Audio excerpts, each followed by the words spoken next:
আজি জাগুনৰ লাকলা কাংকান গাঁও প্ৰাথমিক বিদ্যালয় প্ৰাংগণত মিচিং ভাষা দিৱস উদযাপন কৰা হয়। মিচিং জনগোষ্ঠীৰ যি মাতৃভাষা তাৰ প্ৰতি সকলোৱে শ্ৰদ্ধা জ্ঞাপন কৰি আজি তেওঁলোকে এই দিৱসটো উদযাপন কৰে।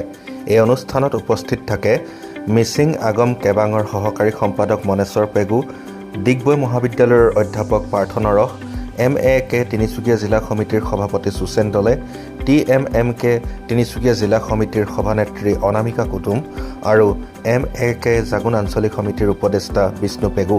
মিচিং ভাষাৰ ওপৰত বিস্তৃতভাৱে ডিগবৈ মহাবিদ্যালয়ৰ প্ৰবক্তা পাৰ্থ নৰহে উপস্থিত ৰাইজৰ মাজত আলোচনা কৰে।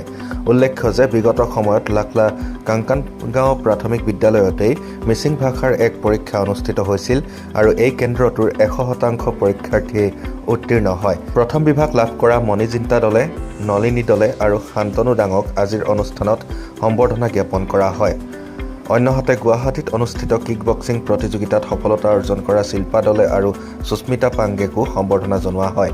অতি সুন্দৰভাৱে আজিৰ এই অনুষ্ঠানৰ সামৰণি পৰে। ইংমলা পিঞ্জিনা অৰ্থাৎ 38তম আমাৰ মিচিং ভাষাৰ প্ৰতিষ্ঠা দিৱস আজি ভাষা দিৱস আমি 30 অক্টোবৰ হিচাপে আমি ভাষা দিৱস আমি পালন কৰোঁ, উদযাপন কৰোঁ।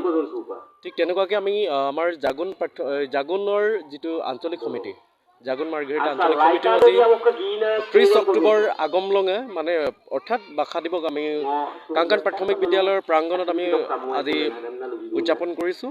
ইয়াত আমি যুৱ প্ৰজন্মৰ মিচিং ভাষাৰ প্ৰতি তেওঁলোকৰ যি দায়িত্ব, এই দায়িত্বটোৰ ওপৰত আমি আজি ইয়াত আলোকপাত কৰিছোঁ। আমি ৰিচৰ্চ পাৰ্চন হিচাপে ডিগবৈ মহাবিদ্যালয়ৰ শ্ৰদ্ধাৰ শিক্ষাগুৰু প্ৰবক্তা পাৰ্থ নৰহ ডাঙৰীয়াক আমি ইয়ালৈ নিমন্ত্ৰণ কৰিছোঁ আৰু তেওঁ আজি এই বিষয়টোৰ ওপৰত খুব ধুনীয়াকৈ পুংখানুপুংখভাৱে আলোচনা কৰিছে। আৰু এই 30 অক্টোবৰ যিটো ভাষা দিৱসৰ জৰিয়তে আমি মিচিং ভাষাৰ উত্তৰণৰ ক্ষেত্ৰত আমাৰ নৱপ্ৰজন্মৰ যি দায়িত্ব, নৱপ্ৰজন্মই যেনেকৈ আগবাঢ়ি লৈ যাব লাগে তেওঁলোকক উৎসাহিত কৰিবৰ কাৰণে, উঠি অহা নৱপ্ৰজন্মক উৎসাহিত কৰিবৰ কাৰণে আজি আমি মিচিং ভাষা দিৱস আজি ইয়াত কাংকান প্ৰাথমিক বিদ্যালয়ৰ প্ৰাংগণত আজি আমি উদযাপন কৰিছোঁ।